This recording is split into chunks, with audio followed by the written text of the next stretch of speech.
নমস্কার। আজকের রেসিপি সাগুর পোলাও। প্রথমে 200 গ্রাম সাগু নিয়েছি, তারপর জলে ধুয়ে নিয়েছি, 20 মিনিট ভিজিয়ে রেখেছিলাম অল্প একটু জল দিয়ে। এবারে সবজিগুলো সাইজ করে কেটে নিলাম। গাজর, ক্যাপসিকাম, বিনস আমি এই সবজিগুলো দিয়েছি। আপনারা চাইলে আরও কিছু সবজি অ্যাড করতে পারেন, যেমন মটরশুঁটি, আলু, এগুলো দেওয়া যায়।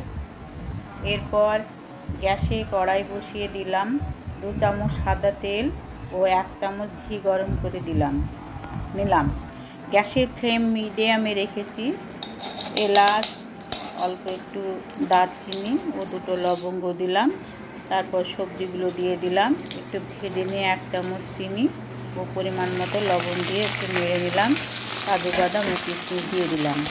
এবারে সাগুদানা দিয়ে দিলাম, কিছুক্ষণ মিশিয়ে নেড়ে নিলাম। গ্যাসের ফ্লেম লোতে ছিল।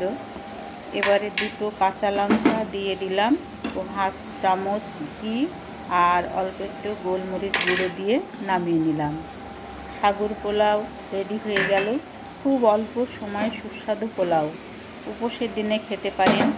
খেতে অসাধারণ লেগেছে। আপনারা অবশ্যই ট্রাই করে দেখবেন। কোনো ঝামেলা ছাড়াই রান্না, কয়েকটি উপকরণে রান্না এটি। আমার ভিডিওটি কেমন লাগলো অবশ্যই কমেন্টে জানাবেন। লাইক, শেয়ার, সাবস্ক্রাইব করে পাশে থাকবেন। ধন্যবাদ।